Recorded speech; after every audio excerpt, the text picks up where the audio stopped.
Hey everybody, and welcome to the Get Speaking English Coffee and Crossword stream. My name is Axel, and while we wait for the stream to begin, let me quickly explain how this activity works and give you some information that will help you do it. So, during the stream, we will go through a crossword similar to the one you see on the screen right now. I'm going to guide the conversation by letting you know which question will work on when. I'm going to explain the question to you, maybe give you some definitions, and then I'm going to give you additional clues, other information, hints, maybe some images to help you figure out the answer with me. So, when you think you know an answer, go ahead and put it in the chat. You'll be able to participate on Facebook, YouTube, Twitch. The addresses are all available on the screen. So don't be shy if you think you know an answer. Put it in the chat, and when I see a correct answer, I will add it on the board and we will fill out the crossword together that way. So before we begin though, there are a few important rules that you should know specifically about this stream so we could all have a good time. So my first major rule is no cheating. So don't use the internet unless I tell you to. So we could Google the answers if we want or use websites. We're not going to do that though. We're going to work together instead. So please do not use the internet unless I tell you to do so. Secondly, please follow the conversation. So for example, if we are talking about question number 3, don't start talking about question 19. Also, too, please be patient. We may take some detours along the way. I love to talk about additional vocabulary, phrases, other things that are related to what's in the crossword. So just please be patient. Try to stay with the group and don't ruin it for others. Finally, please be nice to one another. Like I said, you'll be able to participate on Facebook, Twitch, YouTube, but let's create a nice, friendly learning environment where people feel like they can participate without judgment and have a good time. So those are my main rules for playing this game. Now I'm going to give you some additional information specifically about this crossword to help you complete it. So the first useful thing to know is that this is an American crossword. So that means that American spelling and vocabulary is going to be used. So you can see on the screen right now some differences between American and British spelling. There are many others. This is just a small sample of some of the differences. There are also differences in the choice of vocabulary, in some of the phrases, some of the slang is different. So usually this crossword uses American English. It's also worth knowing that any of the trivia is usually about the United States, so about American history, American geography. However, we won't need to know much trivia. Thankfully, the majority of the questions in this crossword are about language, they're about English, so we won't need to know a lot about trivia. It's also really helpful to know that the answers match the questions. So the answers will always use the same type of word and the same word form as the word in the question. So for example, if there is a plural in the question, there will be a plural in the answer. If there's an abbreviation in the question, there will be an abbreviation in the answer. So all of that is extremely helpful. Sometimes you will see me put little S's or EDs in places, and that's just good information for us to know to fill out the board faster. Keep that in mind too when you are answering, that your answer should always use the same type of word and the same word form as the question.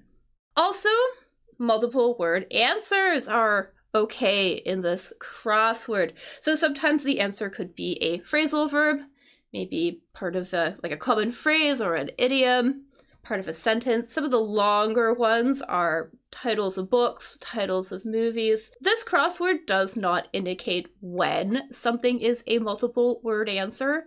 However, I am usually quick to spot them. I will let you know if something is a multiple word answer, but do keep in mind when you are thinking about the answers to the questions that multiple word answers are possible. Finally, too, because we are here to review English, we're here to learn new words and vocabulary as well. It's important to know that there are words in this crossword that we can't really use in real life. So some of the words are just archaic, they're outdated, they're old-fashioned. Some of them are very formal or used only in very specific contexts. I will try to let you know if you can't use something, and I'll try to give you an alternative expression instead. I'll also let you know when you could use something in a specific context, but do keep that in mind that there are words in this crossword that even I, as a native English speaker, would never use in real life during a conversation. Anyway, so that's it. Like I said, don't be shy. Go ahead, jump in. The more you participate, the faster this crossword will go. So I do appreciate your help. Also, don't hesitate to ask questions about any of the words we talk about or any of the phrases we discuss. I always love having a good language discussion. So put your questions in the chat. I will try to address them. Finally, if you enjoyed this activity, please give this video a thumbs up. Also consider subscribing to the channel or following my Facebook page so you don't miss any future streams. Also, please tell other people about this stream. The more people we can get out, the better. It grows the community, and it will let me host even more free live streams, free events, and other additional affordable group activities for English learners. So thanks so much for being here. I really appreciate you being here, and I love when you participate. And get ready because we are going to start soon.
Hello, hello. Come here. Oh, I can hear myself. Wait.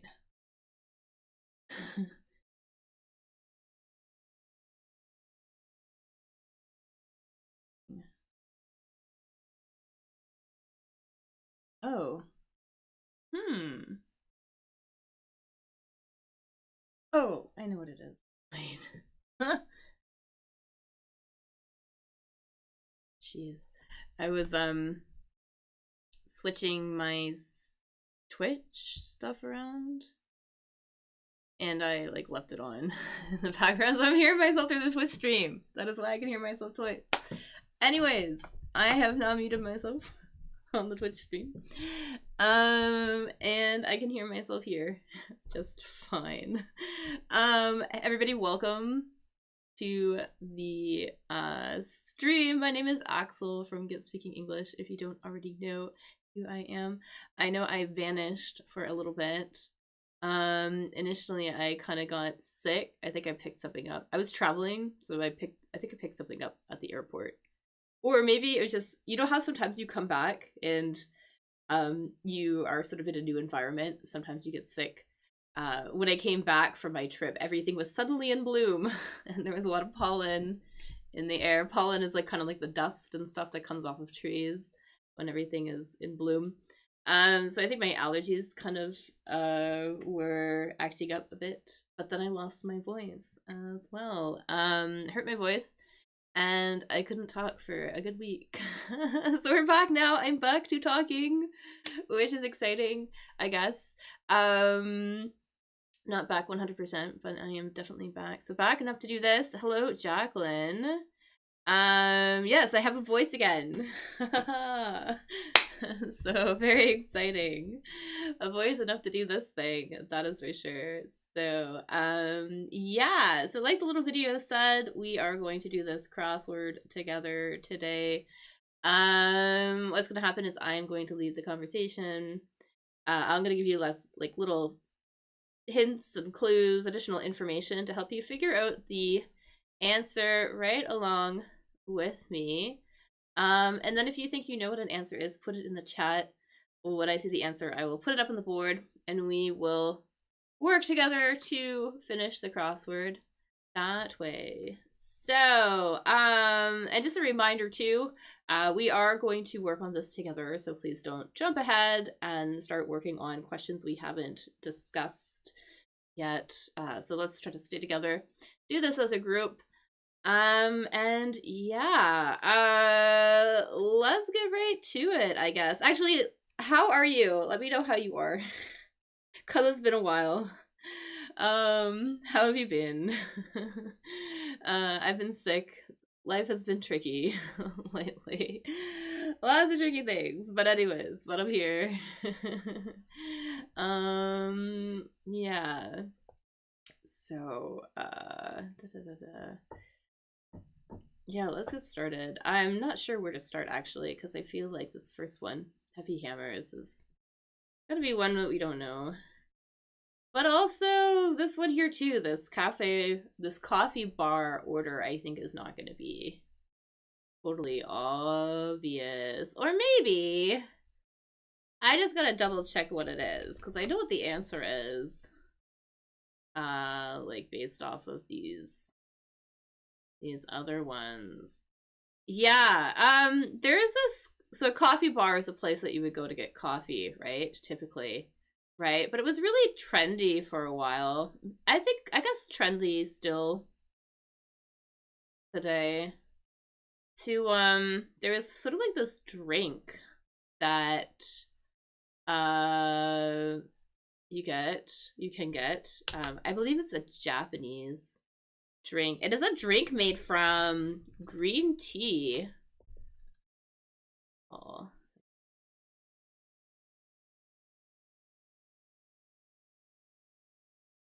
Yeah. So this is a drink made from green tea. It's made sort of with this powder green tea.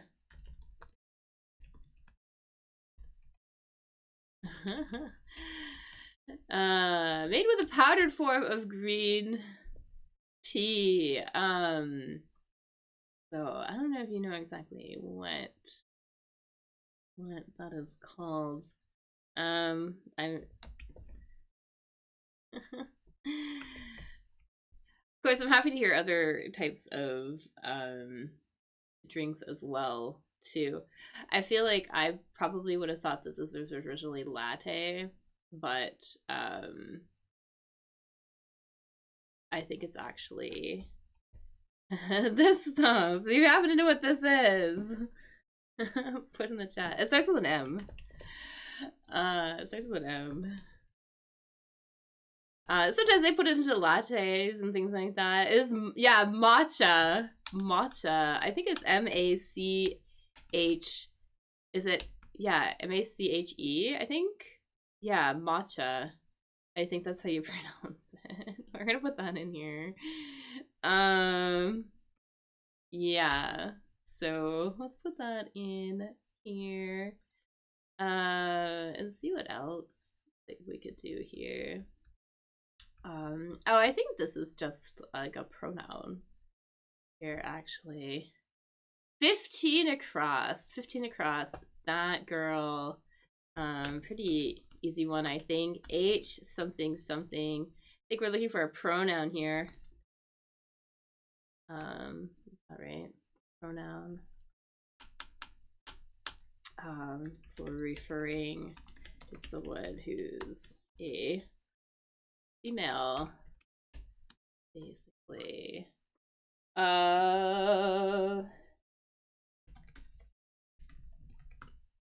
Hey. Her, exactly. So her, let's put her. Her. Well. All right. What else can I do here?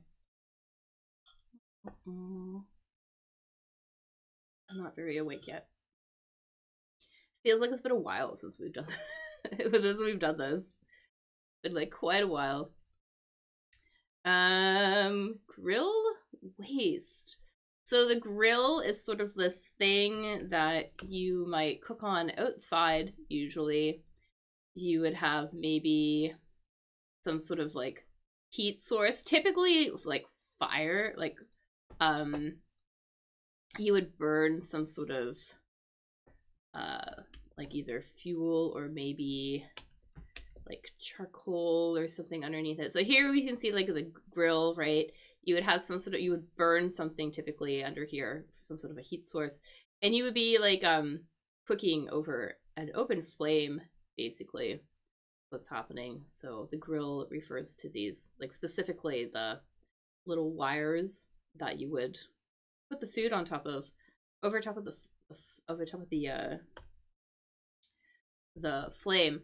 And afterwards, obviously, it would create some sort of waste because we are burning this fuel, right? So if you burn, let's say if you burn, you know, charcoal or, you know, wood, for example, you would be left with this type of waste. So something, something, something, something. Basically like the remnants, almost like the dust that gets left over when something has been burnt. So the dust that gets left over.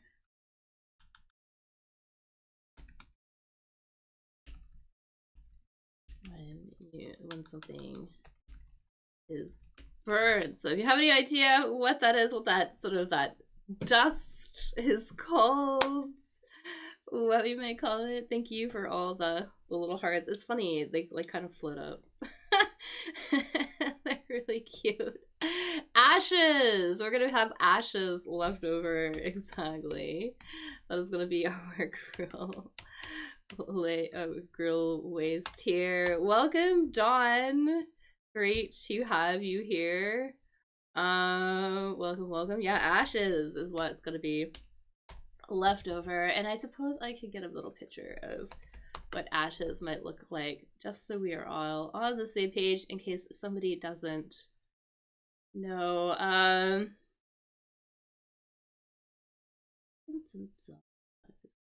Picture. Here we go. Here are some ashes, that gray, sort of chalky dust matter that gets left over. All right, perfect. What else do we have here? So that is a name. I don't know what that is. That's fine. Let's do this one. Let's do this one. So suddenly see you're live. Yeah, awesome. It's great that you're here. Super happy to have you here. If you tell tales, that typically means, so 4 down. If you tell tales, it typically means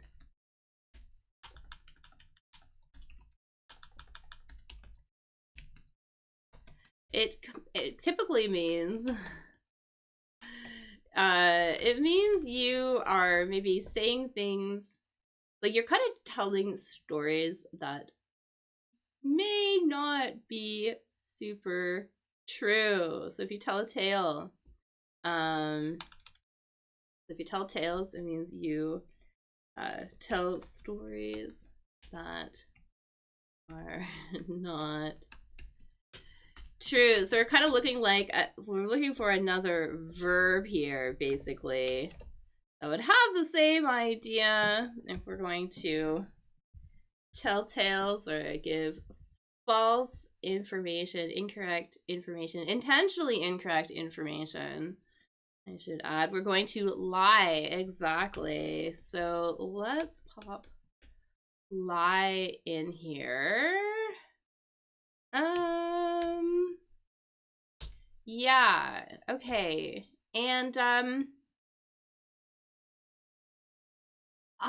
wonder if we would know this word. I only know this word from playing video games.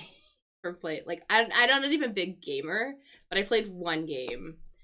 But if you're into like maybe fantasy video games and things like that, this might be a weapon. It's a very big hammer, obviously. So heavy hammers. So we need something like it's gonna be a plural. But might be new. I'm trying to get a picture. What it might look like. It's one that you would wield. I feel like it's one that you would wield for fighting. You wield a weapon, that means that you like hold it with the attempt or the intention of attacking someone. So you would wield a weapon. But this one in particular, yeah, it would be one that you might use actually for fighting in medieval times. So, what happened? Okay, there we go.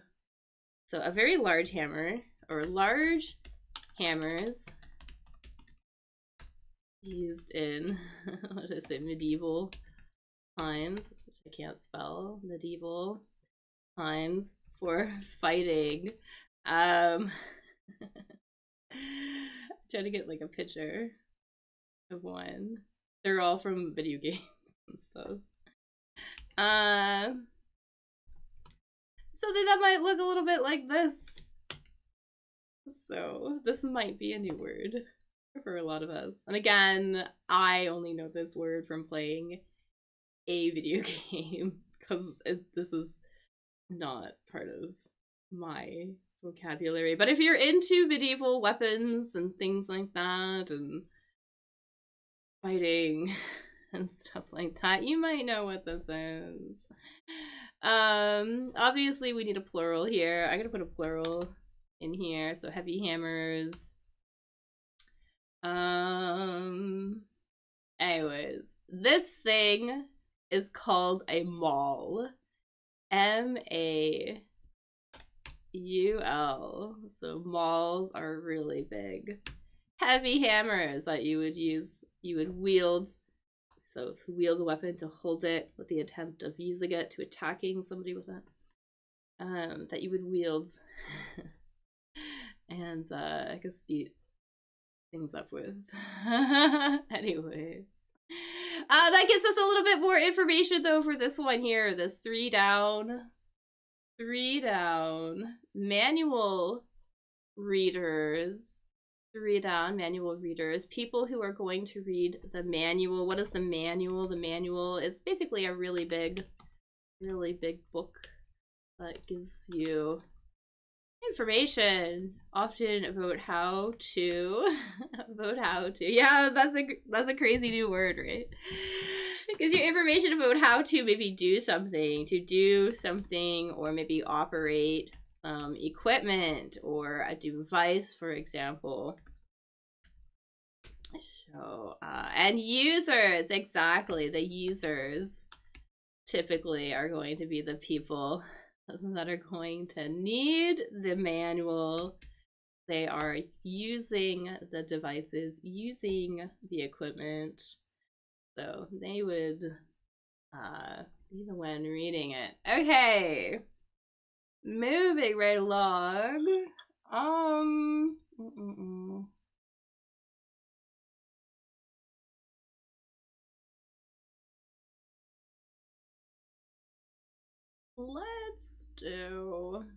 Let's do this one. This 14 down. Snaky fish. This isn't it. This question is this answer is a little bit of an interesting one. Because fish is can be singular or it can be plural as well, right? Like one fish, two fish, three fish, four fish, right? And we have 4 slots here for the answer. A snaky fish. I think we are looking for the name of a snaky fish, but in this case, because we have the extra one here, I think it's going to be plural. Eels, I think, is going to be our answer. So that's interesting. So I want to point out too as well, we can also say 1 eel or 2 eel. Like, so eel also kind of follows that funny little that same sort of rule about plurals where, you know, if you have like multiple fish of the same species, you would just say fish as a plural. But if you had multiple different species, different types of fish, you could say fishes. So in this case, multiple species of eels, multiple types of eels, we would use the S here. But you can also use eel as a plural if it's just talking about sort of eel in general, or maybe about one type of eel. Okay, so snaky fish, eels. There we go. Let's pop it in there. And let's do this one really quickly because I think that this one's going to be very easy. Looking for the name, the first part of this American city where all the protests and stuff are happening right now. Aren't there like a lot of crazy protests? 21 across. Something S. Angeles. City in California. You know where all the, I guess all the celebrities live. Things like that. Los Angeles. So let's pop Los Angeles in here. Awesome. So Los Angeles. Alright. This one here, this 18 across, is a word I never use. So I'm avoiding it. Let's do this one maybe. Pub brews, something that is brewed is kind of something that you let sit for a while and let kind of all the flavors sort of mix together, or in this case, I suppose to the there's some like chemical, I don't know. But if you brew something, you kind of like put the ingredients together and you let them sit for a while. And in this case, we're talking about something that you would get at a pub. A pub is a place you get a drink, an alcoholic drink. Place. You get an alcoholic drink. And these are things that you would drink in the pub. Something L. Something ales. Exactly. Perfect. All right. Yeah, so we got our ales. A type of beer, basically. So ales are types of beer. You are wondering. So ALES is often in French crosswords as well. Okay, yeah, it's like it's kind of a very convenient word, isn't it? Very convenient word. There's definitely words that come up again and again and again, I think, just because they are good crossword words. but not necessarily. Well, ale is definitely a word that I would use in real life, but sometimes there are words where I wouldn't really, words that I wouldn't really use outside of the crossword. Okay, let's maybe do, I feel like this one might be tricky. 16 right now, but I think this one might be okay. 6 down. 6 down. So boxing is that activity. It's like a fighting sport, right? Boxing, fighting sport, right? Where you basically you punch other people, right? Your opponent. The fighting sport where you punch your opponent. And there's something in particular that you're going to use when you are fighting, when you are boxing, that you're going to use as your weapon. Weapon being like, you know, like the similar to the maul, right? That would be an example of a weapon. A sword would also be an example of a weapon. So we're looking for things you use to hit your opponent with when boxing. And it is true that you wear gloves. That is true. You definitely use your gloves, but the gloves are more for protection. So I think we're going to actually use something else for our weapon, and then of course the gloves protect ourselves from getting hurt or whatever. So, but you're on the right path though. I mean, gloves, yes. I think that's gonna be another word. It's gonna be another word.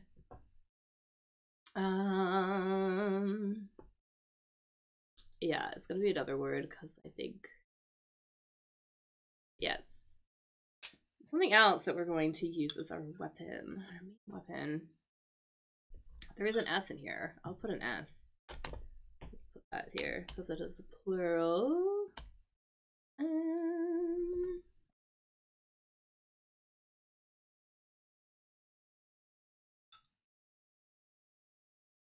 I'm going to give you a hint. I'm going to give you a hint. Is this part of the body that we're going to use when boxing? This refers to the part of the body you use as a weapon when boxing. So the part of the body.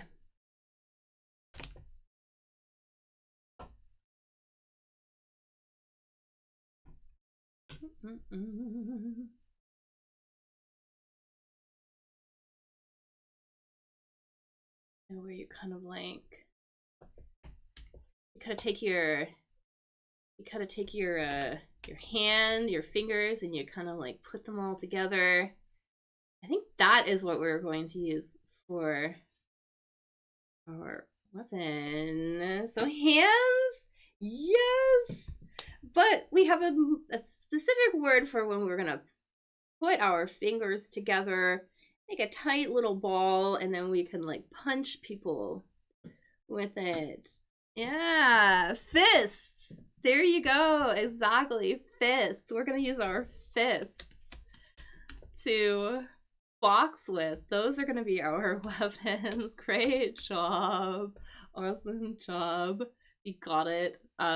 Perfect. Yeah. So we're going to use our fists when we are boxing. Some people also do kickboxing, which also includes contact with the legs. You might also strike people with your shins, for example. That is like the lower part of the leg when you're kickboxing. But here, I think they just mean regular boxing with the fists. Okay, awesome. Let's do this one maybe. Well, I mean, this one's gonna be easy, I feel like. So Delhi. Dun, dun, dun. I hope I said that right. Now like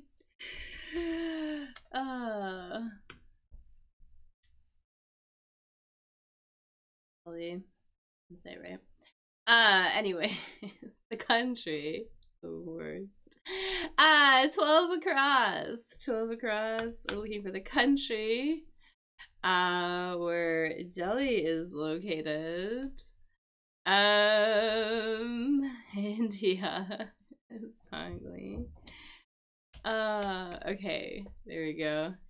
Alright, and let's do this one actually. A worker in a colony. 7 down. A colony. A colony is a word that, so you could use colony to refer to people, like people that might sort of live together sort of in a shared space or something like that. Or sometimes also maybe they're like kind of part of a country or something. But here I think we are talking about a colony of insects. So a colony can also refer to animals as well that live together. So I think we are looking for a type of insect that lives in a very large group. And many of them are workers, like we can see in the question. Ant, exactly. Ants live in colonies as well. Ant colony, basically a large group of ants that live together, and they typically live in hills, you know what I mean? Or if people keep them as, I guess they're as pets, we might keep them in, what are they, ant farms? We'll keep them in ant farms. Okay. As in. Hello, Ak. Hey, welcome. We're on Facebook.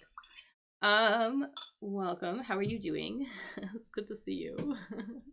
If you ever want to play, YouTube is kind of the place to play. We'd love to have your participation. Let's see here. Historic time. Thing that we need to do yoga with. Let's do this one. Let's do the yoga question, as I like to do. Yoga. This is the thing that you would put on the floor. Is this a thing? So something, something, something. A thing you put on the floor when doing yoga. You know, there's like that thing that you might roll out. Give you some, you know, some cushioning a little bit. Some additional support. Here is a couple of them, but so you can see what I am talking about. Sort of like kind of a bit of a covering. So it's not gonna be mob. Mob is something else. I think actually mob is in here, like as a clue. So we'll probably talk about it a little bit. But we could also use this as well, just for like any, just in general. For example, maybe like you might put something on the floor in front of the door, for example. So rug, similar word, rug, definitely, right? So rug, typically it refers to one that's made out of fabric. So like for in this example here, right? I would call this a mat, right? But it could also be called a rug.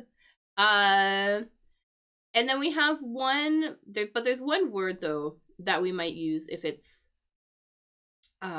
it could be made out of other types of materials as well. Like this thing is made out of usually like vinyl, or no, what is it? Rubber, for example.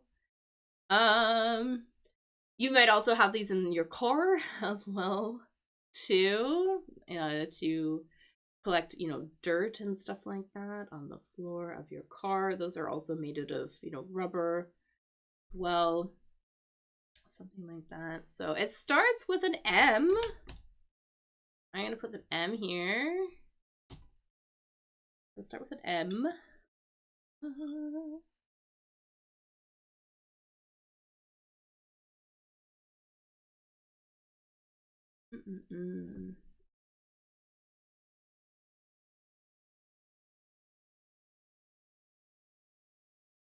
With an M.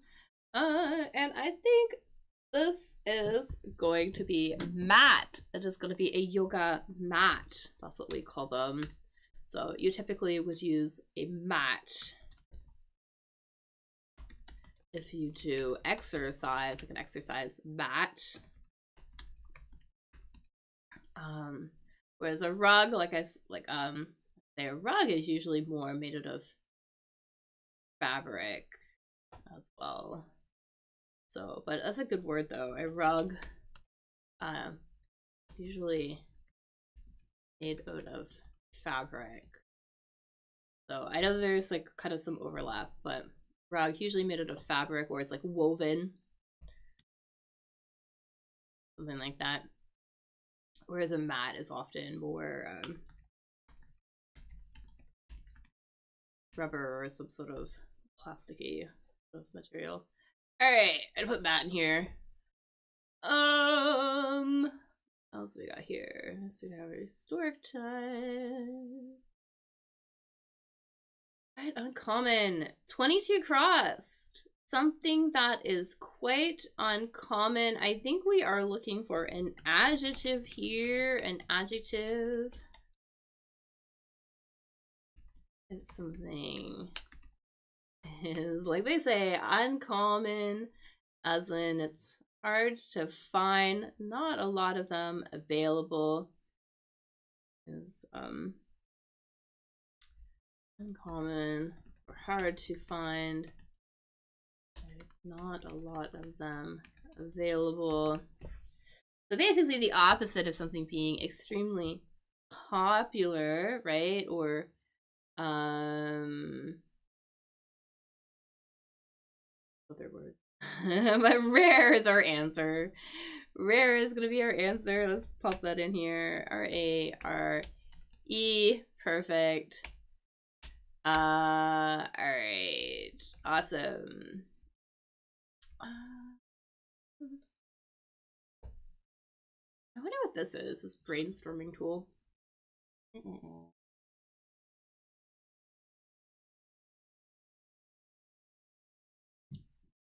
I don't know. But I think I know what this one is. Something that is hard to see. 6 across. Something that is hard to see.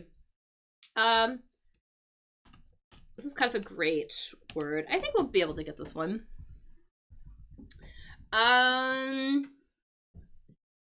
We might use this, also an adjective. But that describes something that is hard to see, maybe because something that's hard to see, maybe because the colors are not very strong. Maybe they are almost like faded, or it's way in the distance as well too. So it's hard to see the colors. So hard to see because the colors are maybe very strong, or yeah, something like that.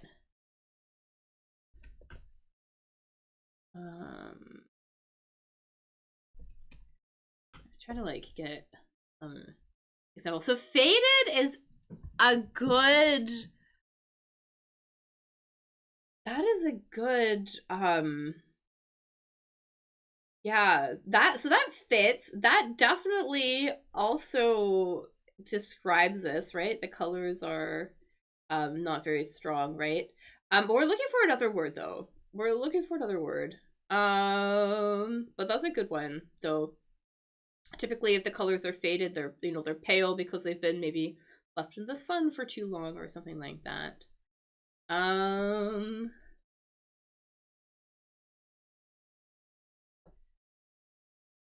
think more maybe like sort of a way to sort of describe colors like these where they're kind of hard to see because they're just not very bright. There is a T in here. Faint. Exactly. Faint. Faint is the word that we are looking for. I wonder what I want to see how they describe the difference. So faint, not strong or clear. Just slight. Right. Of course, we could also use faint to describe different sounds and things like that as well too. Light, things like that. Say like less bright color than before. Yeah, something faded. It used to be bright. Now it is no longer as bright. Whereas faint is usually something faint, like it's just kind of always like that. Faded, an adjective. So fade is here. Faded is an adjective. It depends on how you use it, right? It's an adjective, but it's from like the past participle, right? So because you can say to fade, we can use it as a verb, right? You know, colors fade over time. And then faded, also the past version, past form. So, you know, my jeans faded in the wash, unfortunately. That's really frustrating. And then also, too, it would be the past participle. And then, like anything, any of the past participles, we can use them as adjectives, right? So, my favorite pair of faded jeans, for example. So we're using faded to describe the jeans here. And then we can also use it as a present participle adjective as well too, right? Fading. So the fading daylight, for example. So it does come from a verb. Yeah. So there you go. So yeah, so it comes from a verb. So great question. Interestingly enough, so here faint is an adjective when we are talking about the color. It's only an adjective. If we use faint to faint, it actually has a different meaning.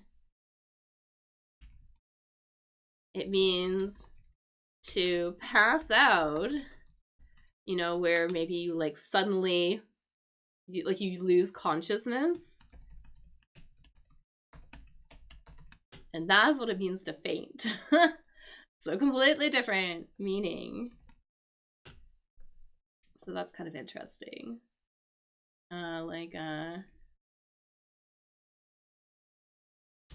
This guy here. This guy here, he fainted on the floor. So that's an interesting one. So let's put faint in here, though. We're using it to describe colors in this context. Yeah, so faint colors. Alrighty. Res. What do we have here? So we have this here. We have this river from Lake Erie. I know we don't really do lots of geography, but this river has the same name of a very famous waterfall in around this area. If you're unsure where Lake Erie is, it is one of the Great Lakes around sort of like upper sort of like New York sort of area, or like it's kind of near like the Canadian American border. And there's that, yeah, there's that famous waterfall, one of the 7 wonders of the world, or whatever they say, the Niagara Falls. Exactly, Niagara Falls. And the Niagara Falls are caused by the Niagara River going over what we call the Niagara escarpment, which is basically a huge cliff. An escarpment is a massive cliff. So that is what causes Niagara Falls. All right. What else? I got that right? Yeah, that's right.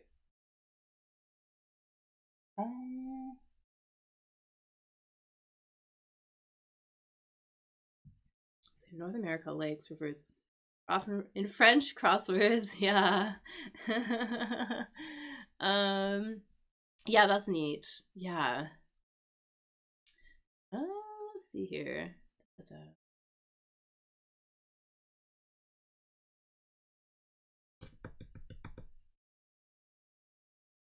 Kind of like, oh, maybe I know what this one is. Okay, anyways, let's do this one. 17 across, historic time. So a word that we might use for a very large, very sort of specific period of time. I'm gonna say something GE, word we'd use to refer to a specific period of time in history, like for example, you know, an ice, whatever this is, right? Or maybe like the bronze, whatever, age. Exactly. I think age is gonna go in here. Bronze age, iron age. All right. And I think we might have enough information now that we might be able to get this one. I wasn't sure. I'm not sure how super common this is. It's kind of an idiom. It's an idiom here. So 10 down, to rest, right? To take a pause, right? Get your energy back. But there's another idiom that we would say TA something E new word something something something. So an idiom that means to take a pause or take a rest. I'm trying to think of where you might hear this. Sometimes I might hear this in the workplace, for example. You know, just to basically take like a little break. I believe that it refers to the amount of time that you take to have your rest. So how long your rest is going to be.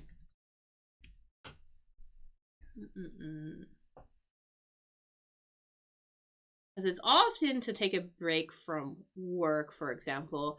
We could also, for example, take other amounts of time as well, which we'll talk in a minute. But funny ideas. We have a verb here, and then we have something else here. Apparently too, just because I'm looking, apparently this is kind of almost a very an American phrase. Very informal. Take 10, exactly. We're gonna take 10. Take 10 means that we're gonna take 10 minutes. We're gonna take a 10-minute pause. Take a 10.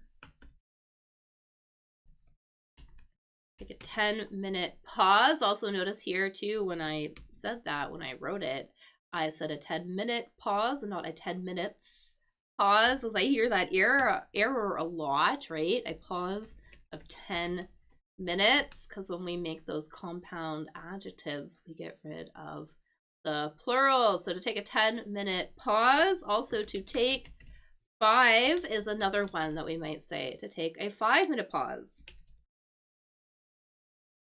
And I believe those are the only two I would use that I would hear. I wouldn't say take 15 or I'm going to take 20, but take 10 Take 5, take a break. So, all right, so let's put that in here. Awesome. So take 10.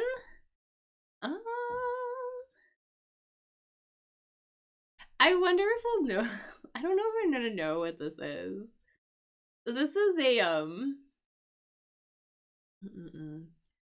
Philly treat, 13 across, Philly treat. Philly here refers to Philadelphia, which is an American city. I'm not sure how to spell it. There we go. Philadelphia, American city. And there is this food that I guess is very famous from there. It's kind of like a sandwich or something. So this here, this is something, something, something, something, something, something. You can almost see the word. Basically a sandwich. Yes, cheesesteak. I don't know why they call it a steak. I have no idea. Because it's basically a sandwich. I have no idea. But here it is. Here's one of these foods. They call it a cheesesteak. So let's put it in here. Steak is typically, just so we're all on the same page, steak is usually just a cut of beef. Like here for example, this is usually how we would use, or what a steak, what steak would refer to. What are these things? I mean, this is definitely, I think it's made of steak, maybe? I don't know. Anyways, but cheesesteak. So there we go. Oh, awesome. Yeah, Philly cheesesteak. Oh, and apparently it's all one word. I did not know that. So I've never had one. Anyways, what else can we do here? Harden. So harden. Yeah, let's do this maybe. Harden. So we're talking about when something goes from like its wet stage to its hard form. But there is a word that we would use in particular if we're talking about like waiting for something to harden. There is a verb to something, et, to let something go from wet to a solid state. Like for example, we would use this word for like concrete, for example. Or I'm trying to like think like I don't know.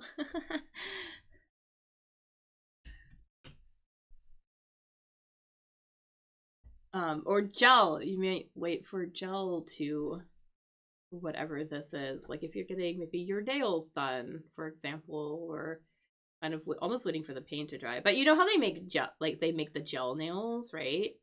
Where it starts off as sort of this, the gel sort of plasticky thing, and then you have to put it under the light, and then that cures it, that makes it harden. And we would also use that verb for this as well. Kind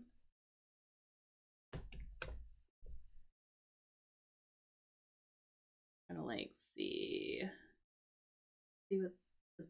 what the dictionary, how they describe it.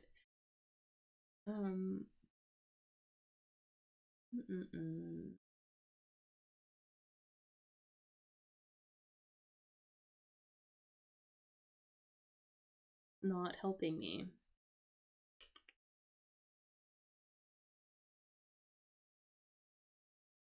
There's a million uses of this word.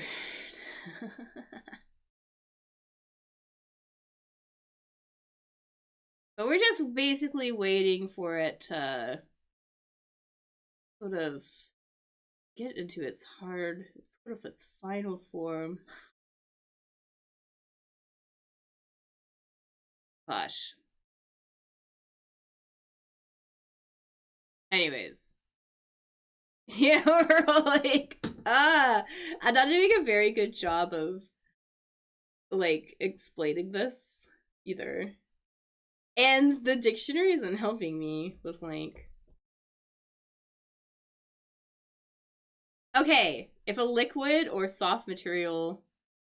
Oh, whatever this is. It becomes firm and hard, not letting us... Anyways! Yeah, we look at, like, basically having a liquid material become firm and hard.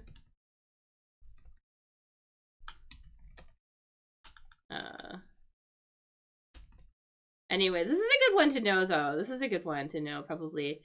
We would wait for it to set. So, set is going to be our word.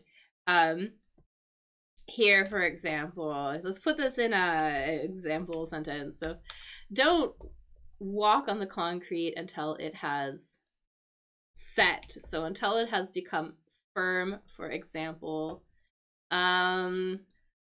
Or, for example, here, leave the jelly or like the jello, whatever, jelly in the fridge to set. So for it to, you know, kind of firm up and become a solid, right? Do you know what I mean? So you would have to let those things set, basically harden, but set. So that's kind of an interesting one. A hard one to explain. But yeah, we would let things set. Try to think of other things that I would let set too. It's common to, like, in recipes sometimes, to have something and let it set in the fridge for a while or whatever, so it just kind of firms up, becomes less liquid, more hard, right? Concrete, something that we would set. Gel, like doing the nails or whatever. Anyway. Let's talk about recording in a studio, I guess.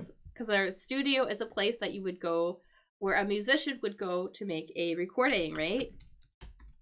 Here, I think that's what we're talking about. So studio, a place where a musician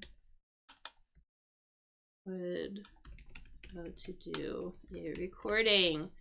And there's kind of a word that we might use as something, thing. There's a word we would use for those periods of times, those periods of time spent in the recording studio.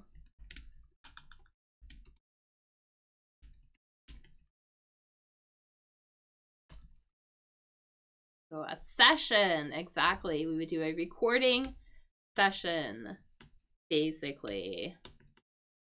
Recording session. Exactly. You also might hear, I don't know how involved in music you are, but sometimes they will bring in musicians to work on albums. Like they will, you know, to play like different parts and things like that. And they might be called session musicians. That's what they mean. They're the people that come in to work on the studio recordings. It's a session. Exactly. Turn red, maybe. I think we're talking about food here, actually. Turn red. Like a fruit, for example. So 23 across, turn red.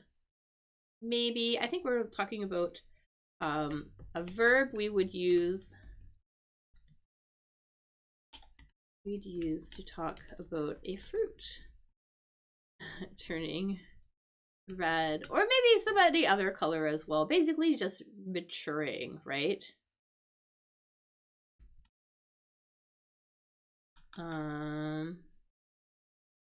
So you know, basically fruit turning red, or basically fruit reaching a point where it can finally get be eaten, right?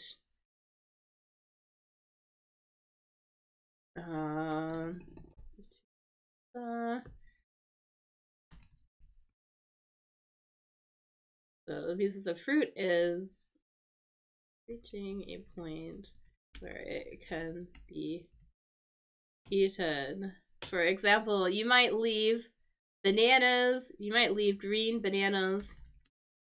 Leave green bananas on the counter to, you know, become yellow in this case, a little more yellow to whatever this is. Do whatever so they can be eaten. So that kind of word. I'm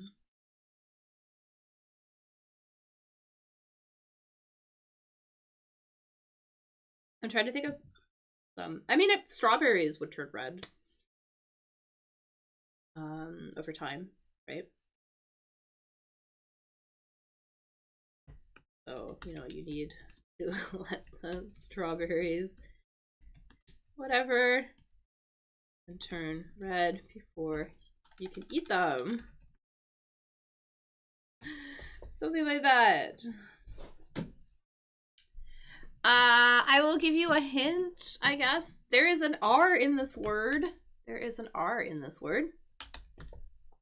I have a funny feeling we might know the adjective, but that might be a little bit new. But I have a funny feeling we probably know the adjective. Because once it's reaching that state, you know, when the bananas are whatever this is, we can eat them. So here's the adjective.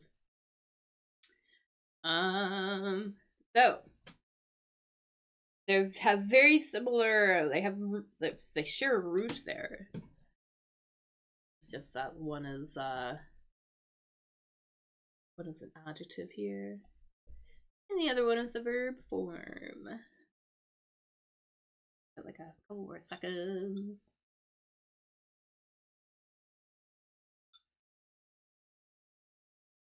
The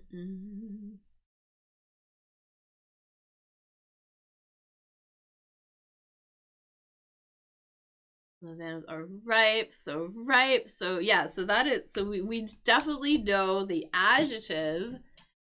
And then the verb form, the verb sort of equivalent to that is actually going to be ripen. So we let fruit ripen. So to ripen. So that is the verb.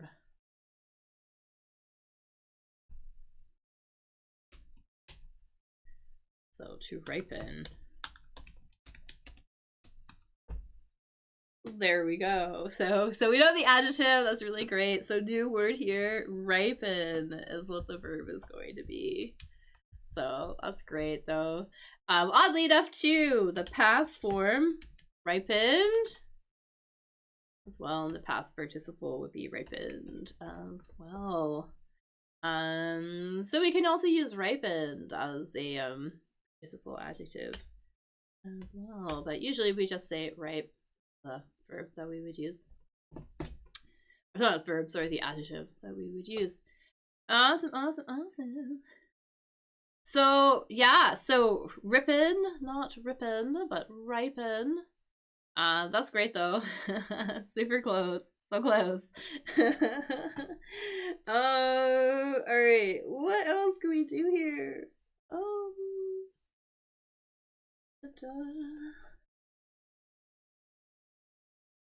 Gosh. What will we do? Quiver item. You know what a quiver is? It's like, I'm gonna show you what a quiver is, and then this item, it's, so a quiver can mean to shake as an adjective, but here we're talking about a thing you would use An archer would use a quiver. This is something an archer. So something an archer would use to keep the things they shoot with a bow in, if that makes sense, right? So we have like the bow, right? The archer, right? Trying to find one that doesn't have the thing in it.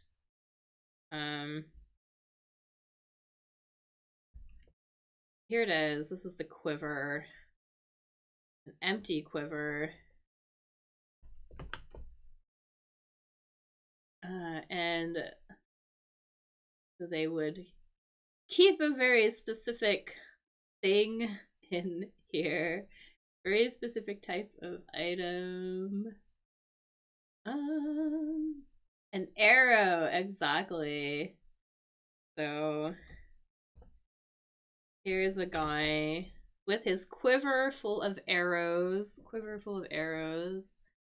That is what that is. Or a quiver. Arrow. They would put arrows in their quiver. So great job. ARROW. Alrighty. I got that one.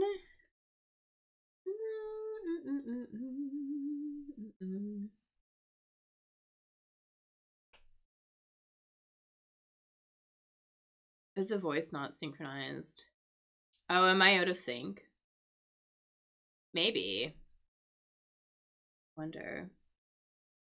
Is my voice out of sync with my video? It's possible. I was having I was getting some sort of error, like, about the connection, maybe. So maybe it has to do with that. It's also possible that I'm slightly out of sync with the video, actually. But that is intentional. That is for something else. I was trying to do something else in the program I use for streaming. But it should be pretty... I don't think it should be super noticeable. Push my page. Yeah, it could be like some lag. I had a weird error, though. Let's do... I don't like any of these. Let's do this one. Historic times. So another word that we're going to use for very important times, very important periods in history. We already used the word age, so we know that the word is not going to be ages. So ages is out. So another word, though. Refer to an important period of time in history. Eras. Exactly.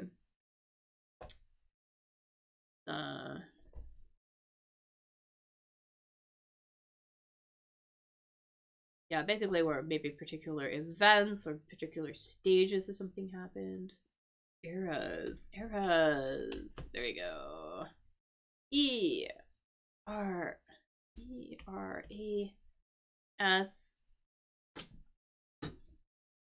You know, I know we don't do a lot of trivia, but I think that we'll know this one. Box opener of myth. So, I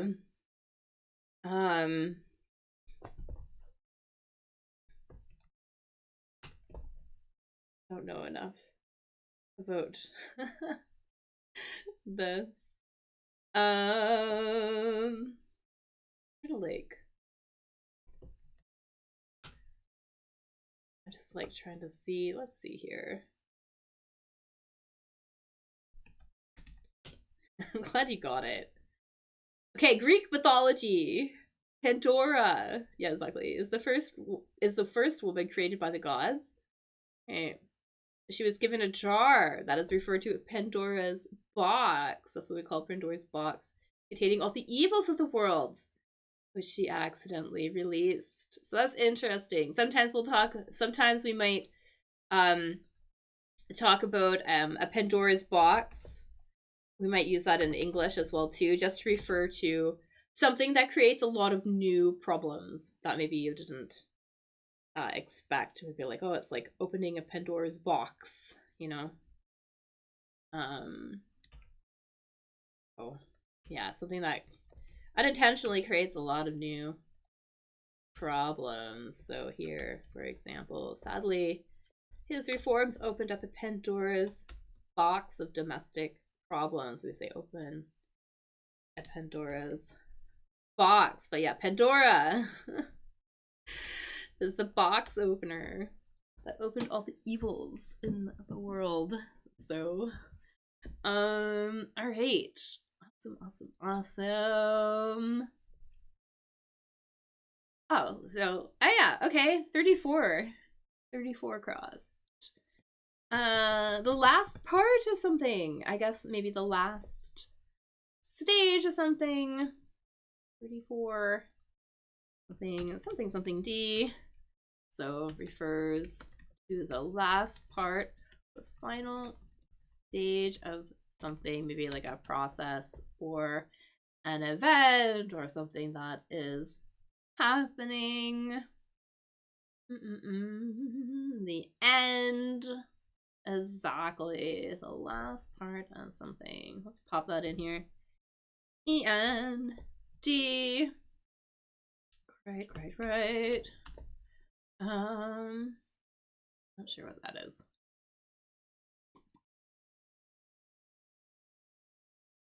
Oh, I think I know what this is, though. This magazine order. So magazine, you know, it's kind of like a book, right? But it's like a book that gets published usually monthly, right? So a magazine, right, is like kind of like a book. It gets published usually like monthly or weekly, like usually on a typical basis, right? And usually what you would do is you'd get a subscription to a magazine, right, to receive the publication every single time they make a new one, right? And then at the end of your subscription, you may do what we would call this thing here, which would basically be to say that you want to continue receiving the magazine for another period of time. So yes, so some sort of word here saying that you want to almost like start over. You almost want to start something over here. And you would do this for a subscription to anything. Maybe, for example, you know, these days a lot of software, a lot of programs are on have subscriptions, right? So at the end of the year or whatever, you may you would get asked to, if you want to do it again, basically. And so close. So R-E-N for sure. We have an L here. Super close.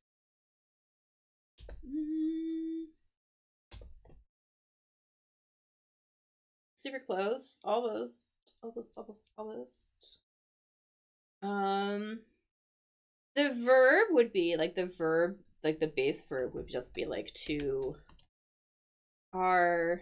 R-E-N-E something, basically to start something over, if that makes sense. Renewal, exactly. And you would renew your subscription. That would be the verb.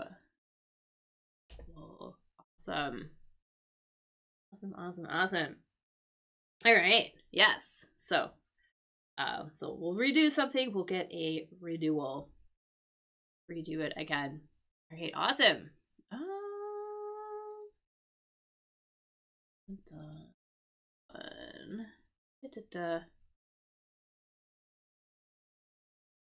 think we might. Okay, maybe we can do this one.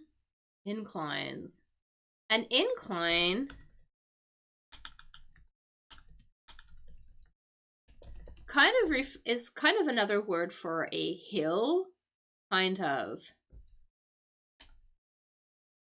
Right? So where maybe it's not straight, but it's on a little bit of an angle. And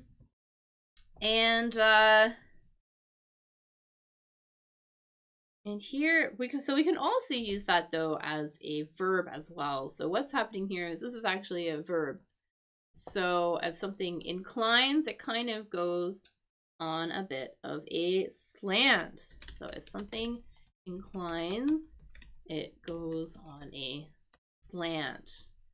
So we're looking for another word here. L something something something something. Another word that might mean that something is slanted. But I'm gonna say, like, not only slanted, it is slanted because it is partially propped up or partially supported by something, I guess. Maybe. I guess we're gonna go with that. So another word that might mean that something is slanted. It maybe is partially supported by something like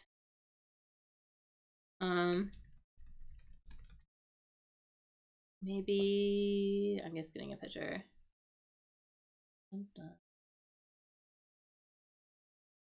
Like this person here, maybe.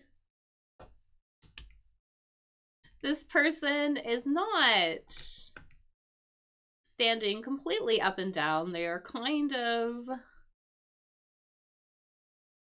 sort of against the wall, right? So they are kind of slanted, right? So we're looking for a word here, like this woman, something against the wall.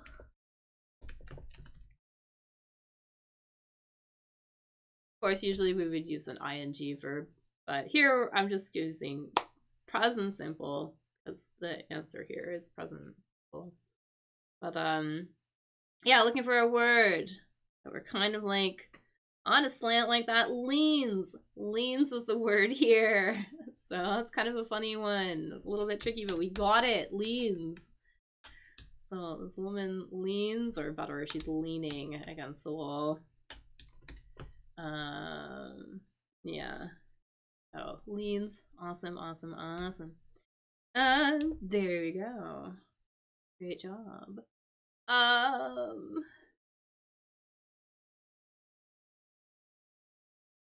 don't. Okay. Might go back to one. Maybe. Let's. Oh, maybe we do this one. Maybe. Hearty dishes. Hearty dishes. This is a type of food. A dish is a type of food, right? A dish, kind of like almost like a prepared food item, for example, something that is cooked.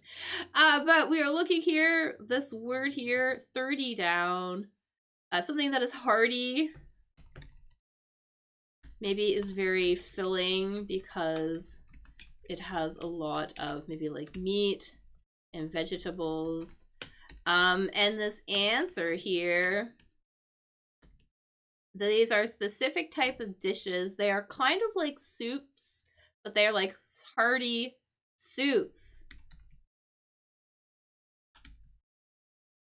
So a little bit, not as much liquid or broth, not as much broth as a soup. Almost like a casserole. I'm gonna get a picture. What the heck I'm talking about. Here we go. Sort of one of these things, maybe. You can see it has big chunks of meat and vegetables in it. And it's not quite a soup because the soup usually has more liquid in it and things like that, right? But yeah, we have a bit more there's more stuff in here, and we would refer to it as being kind of like really hearty because it's filling. Something hearty is filling. Potash is, I don't know what that is. That is.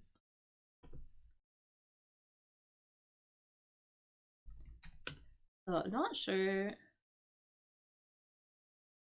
Okay, is that's like a, I guess a type of soup, eh? Okay, interesting.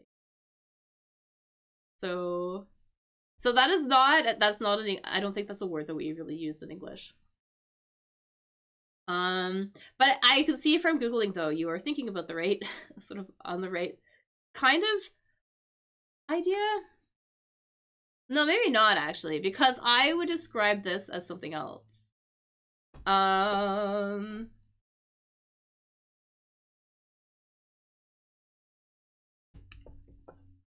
I would like, so my Google came up with this. I would refer to this as a, maybe like a, well, maybe like a puree. No, what would I call it? Veloute? I have like no vocabulary this morning.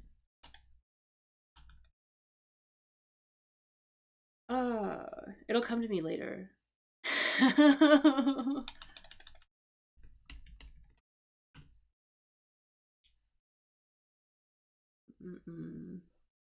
No, I'm looking for something else. Like a puree, maybe.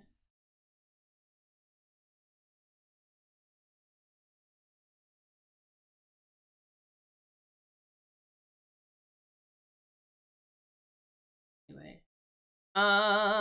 This I would refer to as these are stews.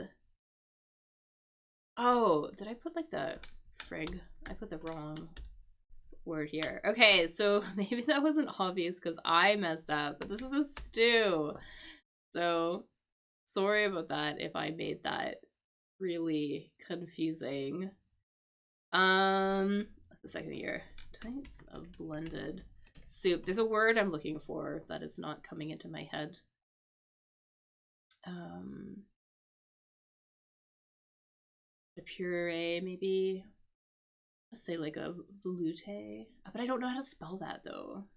Anyways, let's keep going. Moving on. Hot dog holder. Hot dog holder. Well, maybe like a bisque. Anyways, okay. So a hot dog holder. Something that we're going to put our hot dogs in. Something that is used to hold a hot dog. It's like a piece of bread. The hot dog goes into a bread, right? The bread that is used to hold a hot dog. You know, there's like that specific thing they may use. Dun, dun, dun. So we're all on the same page. Like one of these guys is what we are talking about. There's a specific word that we would use for the bread. The bread where it's kind of like cut open like this. And something goes in between it.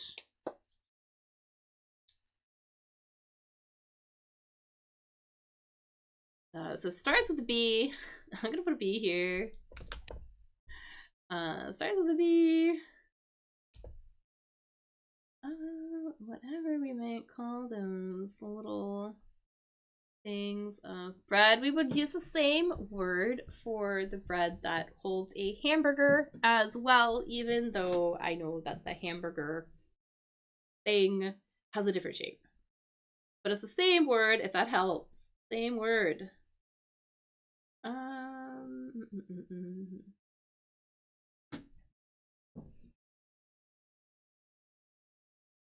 So there's an N in it. I'm gonna put an N here as well. Maybe the word pan bread is used to describe this. So it's not gonna be pan. Has a B in it. B something. We have an N here. Pan is a Spanish word, so it's not gonna be Spanish. We're not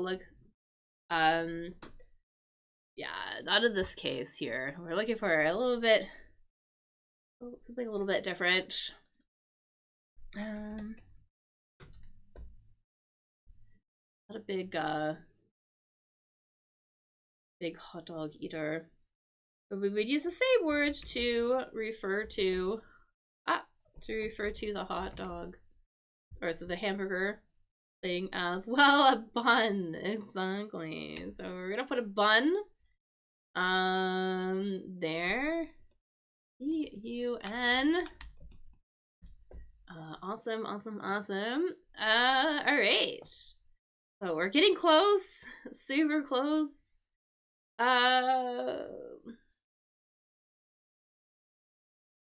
Brought into this world. This word, this is like an adjective that we often use. Yeah, if something's brought into the world, created, we use this word often.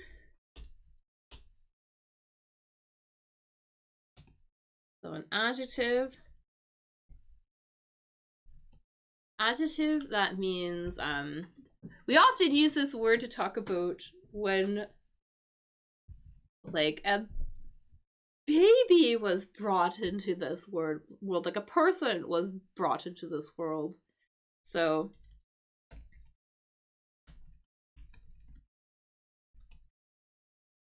so we used to say when a person is brought into the world, right? So for example, if I was gonna talk about you know, the year I was brought into the world, I would use this word, right? Born, exactly, born. And also, just as a reminder too, we say to be born, like that, right? So for example, I was born in whatever, or my son was born in July, for example. So we're always going to use be here. And then use this as an adjective. So born, I think, is our answer here. Let's pop that in here. What else do we have here? Osaka setting. I think we want the country where Osaka is, which is a city, isn't it? I think so. City. Yes, it is. Da-da-da. We're looking for the country. Something. A-N. The country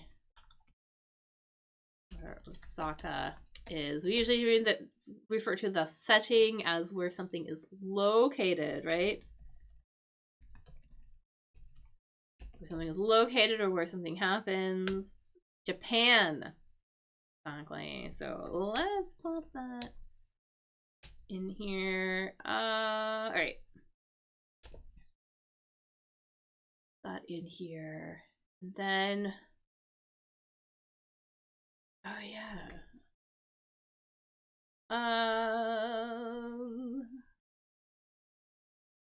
else do we have here? Sock part.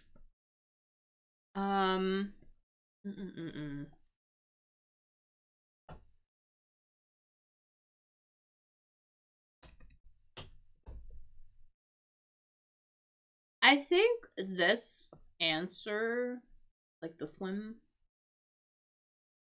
Well, here is a pair of socks. Just so we're all on the same page. Pair of socks. And similar, so they go on the feet, right? And similar to feet, we could refer to the different parts of the sock. And they kind of correspond with the parts of the feet that they go over. So for example, you know, this part here, I think you can see my pointer. There we go. This part here, it would be kind of like the heel, right? I think we're looking for the name for the sort of the lower, like the lowest, or is like the farthest, sort of like the tip of the sock. So whatever we might call the tip of the sock, maybe. So maybe the tip of the sock is the something. So whatever part of it's kind of like the part of the body that covers that, like that it covers. I don't know if that makes sense. But this sort of like part down here, it's gonna start with a T. I'm gonna put a T here because I feel like my description is kind of bad. But this part here,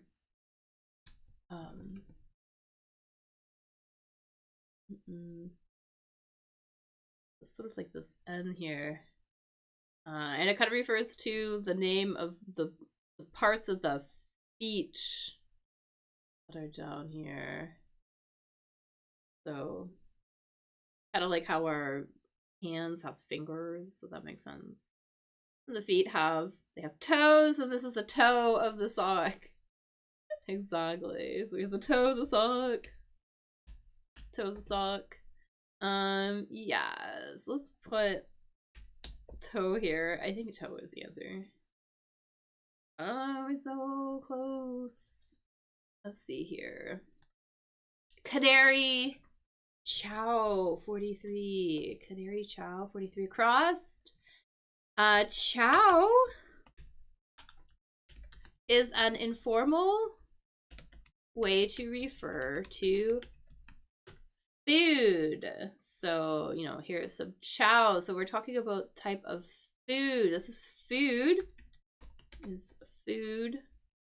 Or I should say these are foods you would give to a canary. If you're unsure what a canary is a type of yellow bird. A little bird that they sing a lot, I guess. Here's a canary. Little bird. So something we would feed a canary. Seeds. Exactly. They're going to eat seeds. So let's pop seeds in here. Awesome. So we got some seeds. Perfect. What else do we have going on? So I don't think we're gonna get this one. Not yet, at least. The one. Ooh, these are getting harder. These are getting harder to explain. I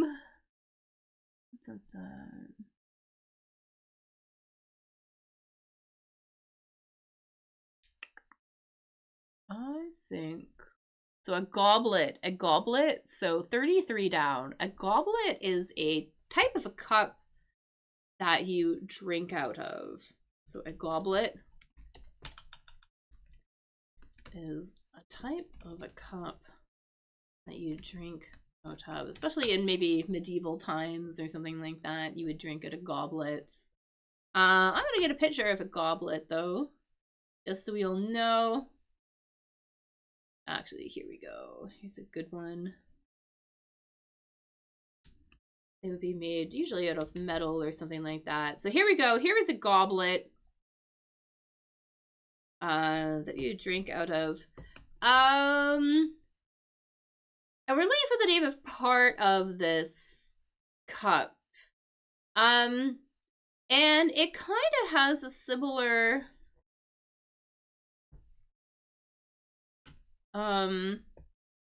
similar shape to a wine glass as well, because we may not know the word for it, whatever this is on a goblet, but we might know the word for it if we think about wine glasses. These parts, I should say, parts, are used for holding the glass. So there's a name that we use to refer to this sort of the handle almost here, this bottom part here. So here, for example, yeah, the part that you would hold. So these parts are used for holding like glass while you're drinking. So that might be tricky. It starts with an S, something, something, something. S. Yeah, so these parts are used for holding the glass while drinking. Basically, they are the handles.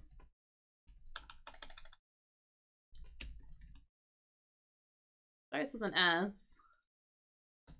Ends with an S. This might be new information for us.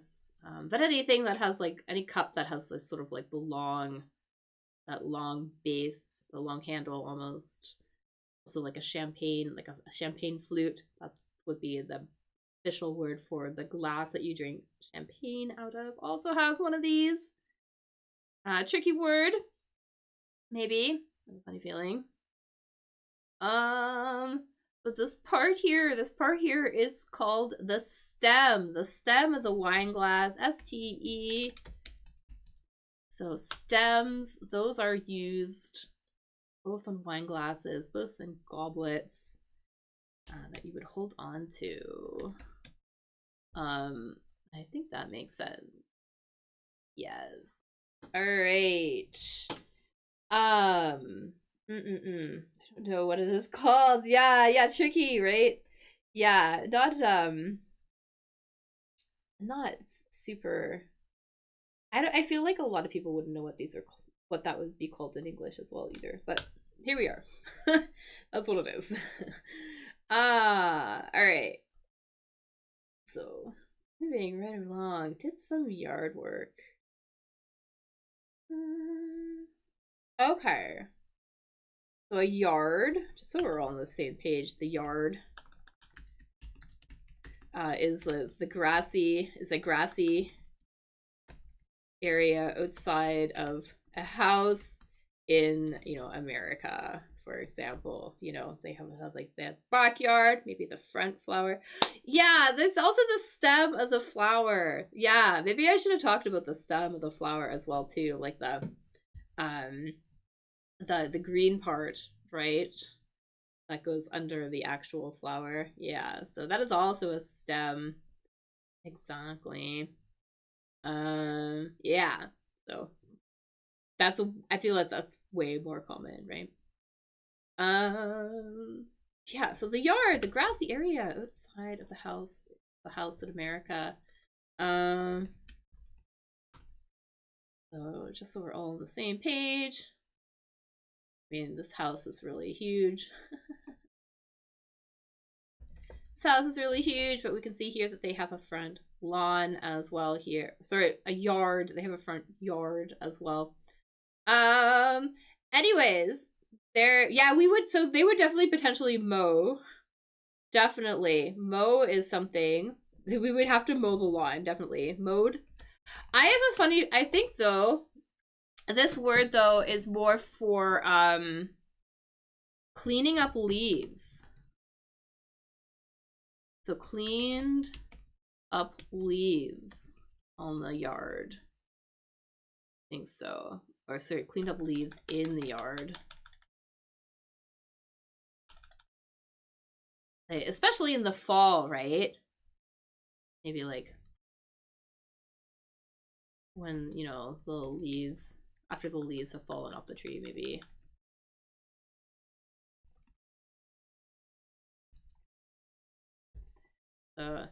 But definitely mowed though. Yeah, we would do mowed as well.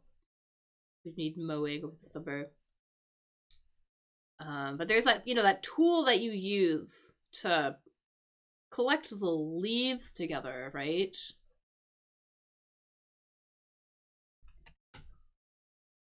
I don't like this person here, for example. They're using that kind of like this tool to collect all the leaves together. Something like that, I think. That is what our answer is going to be.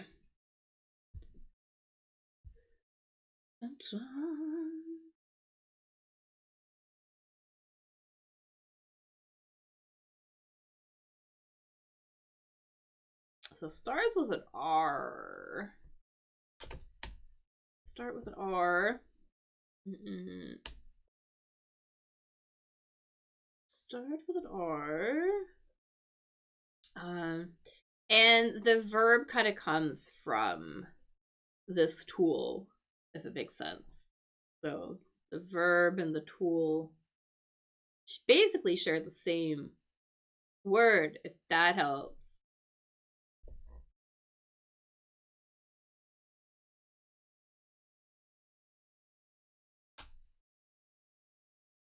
So cut the grass is definitely mowed. Yeah, it's just that that's not our answer.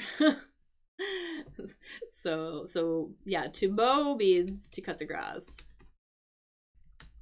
And of course, mowed, right, would be the past and the past participle, right?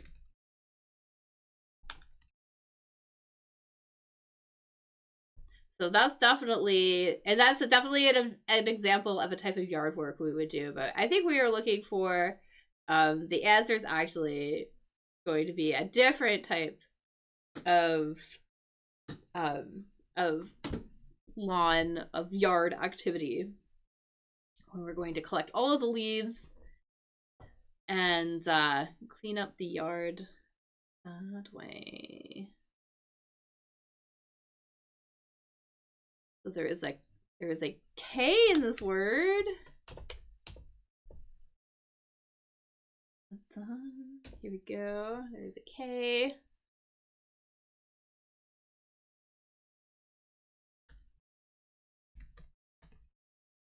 This person is using something K.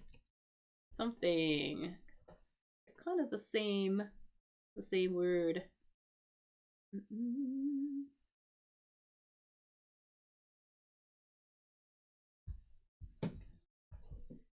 Anyways, I think raked, like, so this person is using a rake and they've raked the lawn. Exactly, raked.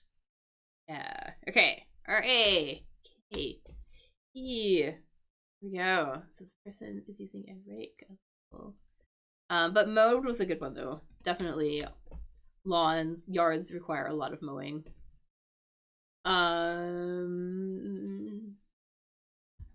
Okay. Let's go. I wonder if we have enough information to get this now. Like, maybe. 41 across, a clan symbol. And a clan is kind of like a group of people, right?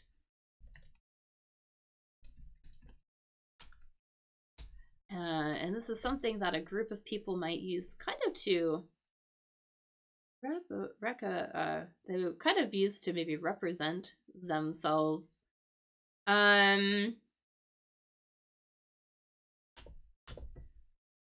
something. A totem. Exactly. I'm glad you got that one because I was unsure as to how to explain it. Aside from, I know that like totems are used often with like Aboriginal people, for example. Yeah, so totems. Okay, so let's pop totem in here. Let's see what else we can do here. I wonder if I can get this one. Vampire hunter's weapon. I think maybe. So a weapon again, something that you would wield to fight with. We had the word fist earlier today. Maul, another example of a weapon. Here we're looking for, here is as a weapon, something you would specifically use if you wanted to kill a vampire. Thing. Okay. Yeah. Something is to kill a vampire. So wooden something, wooden, we're so close. Wooden, W-O. Definitely a piece of wood you would use, right? Very close.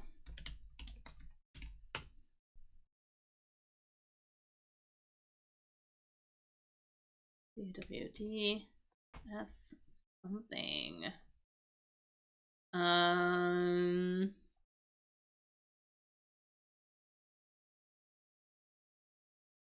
Yeah, something kind of shaped like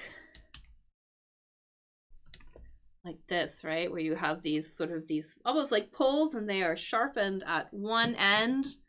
Yeah, there's a word we use to refer to those sort of like those things that have like are kind of sharpened at one end. So it's not stoke, but you're so close. Super close. Almost like a really big peg, right? And you might use these things in gardening and stuff as well too, eh?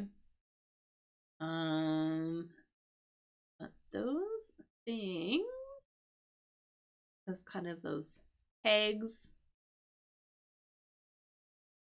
of those things of wood. They can also be really big ones as well too. That we could use maybe gardening and stuff like that. Here's some like really big ones. These are stakes. Wooden stake. So stake is gonna be our word. Alright. So we got some stakes and we're gonna so wooden stakes. We're gonna use them to kill the vampire. Awesome. Okay. We're so close. So close to being done. Copy your features.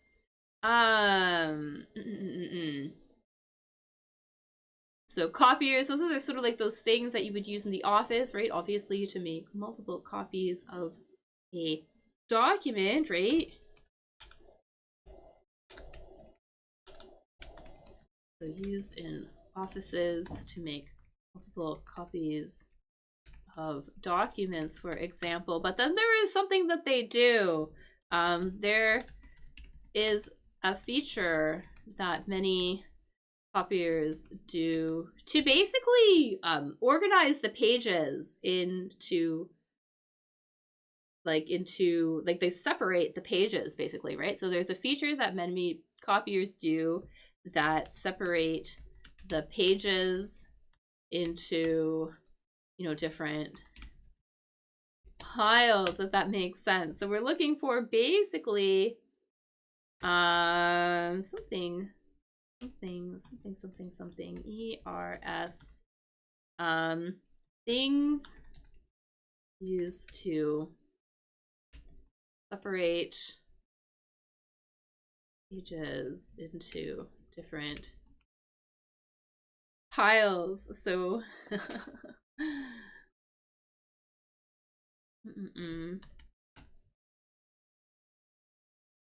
basically they would like group them together. And this comes from a verb that we might know, basically to S-O something something.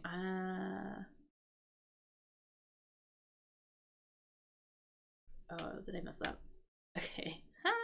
There you go. Okay, to something, things, basically group things that are the same type together, basically, right? So, any ideas? Group things that are the same together, yes.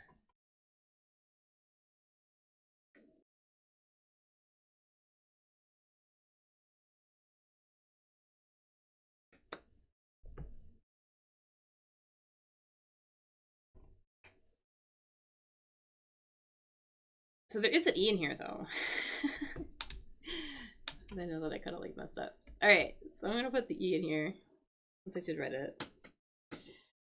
So if we're gonna separate things that are similar or maybe the same type or something into a part, like into different piles, we would sort them, right?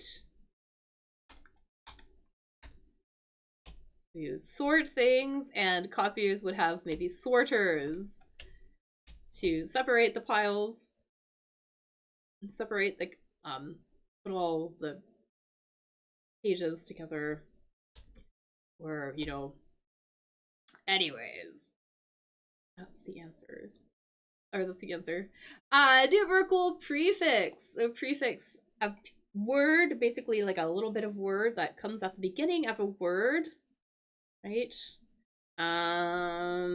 So looking for common numerical prefix. I think so. A prefix for, I believe, this one that we might use often in different words to indicate the number 3. Tri, like triangle or triangle. Tricept. Tricycle. Trident. Triceratops. Anyways, try. And then last but not least, let's do this one. Back muscle for short, or because I don't know if we're gonna know this word, although this one comes up all the time in the crossword, so we should just learn it because I come across this one a lot. Gladden means to make somebody happy, right? So if you're glad,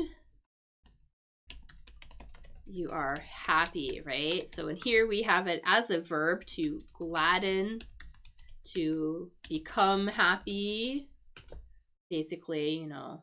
Well, we wouldn't say gladden, but another word here that comes up all the time, to eat something, A-T-E. I'll be honest, I usually don't use this verb in its like this, but I would use it as a passive. I would use it all the time in a passive. But anyways, basically to make someone happy, basically. Yeah, or to become happy, basically. So we have that here, or if you happen to know a short abbreviation for a back muscle, we also have that. So if you have an idea as to what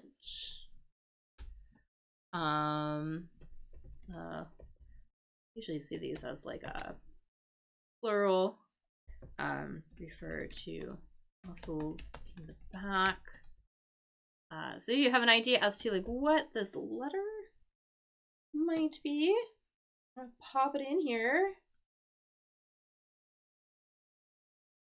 And as I said, I would often use this as a passive. For example, I was E something, A-T-E-E, by the news. I got very happy because of the news. That is how I would use this here. I would use it as a passive. If you have any idea, let me know. And then we'll Oh, we're almost done. We're not quite done. Okay. But we're super close. Two definitions. I have no idea. Two. Tricky. So tricky.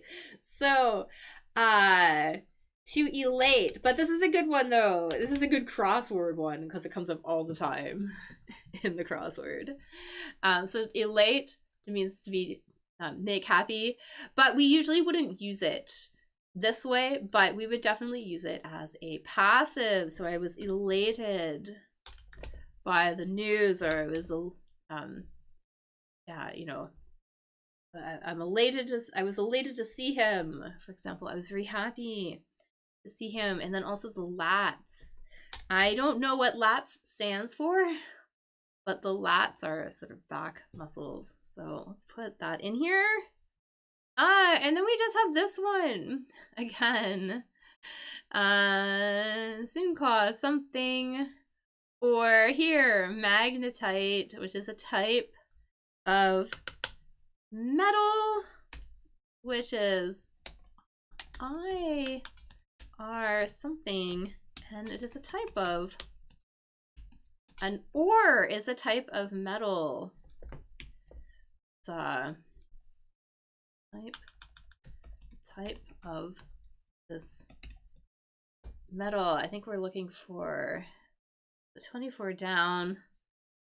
Magnetite is a type, it's like a mineral that is a type of this kind of metal. Or exactly, we have I guess like non. This is definitely an O. We definitely need an O here. Oh, we're close. Oh no. We got wrong. Well, we're close. Or Andorra. I spell something wrong. Matcha. Oh, maybe it's this. Nope. What? Okay. Oh, mocha. Oh my god. I thought it was matcha. Mocha. I guess you would also get a mocha at coffee shop. Anyways, thanks everybody for playing. Oh, if you're not sure, mocha is like a chocolatey drink. That's funny. Anyways, thanks for coming out. Thanks for playing. Thanks for hanging around on and helping. It was really great to have your help. Awesome too to see you, Jacqueline. So good to see you. So I will be back on Friday. Should be back on Friday. We'll have to go a little bit faster on Friday, but I will be here. Yeah, mocha is a type of coffee. Exactly. I really thought it was matcha. Anyways, I guess that would make sense that this would be like a sales, actually. Anyways, we can't be right all the time. Okay, anyways. But thanks again for helping. Definitely appreciate it. Yeah, if you're looking to get in touch with me, get my info. If you're looking to get in touch with me directly, you can always send me an email at getspeakingenglish@gmail.com, or contact me on Telegram, Axel of Get Speaking English on Telegram, if you're interested in some lessons, some conversational questions. Yeah, you're elated by this question. I'm elated to be back, actually. It's kind of nice to be talking to people again. I'm very introverted. I had no idea that I liked talking so much. So it's good to be back. I will be back again for another crossword on Friday at the same time, 1300 UTC. So we are going to do that. Yeah, and then otherwise, I think that's it. Yeah, I have to run, but it was good to see everybody. Yeah, so really great to see everybody. Again, feel free to, like and subscribe, all that jazz. Too, if you happen to be on Facebook or whatever, you are more than welcome to share this video with your favorite English learning famous group, or your favorite group of English learners, because the more people we can get out, the better. That is definitely, it's definitely a lot of fun when we have more players. I really like that. Anyways, thanks a lot, guys. I hope you have a really good evening, and I will see you guys all on Friday. All right, bye everybody.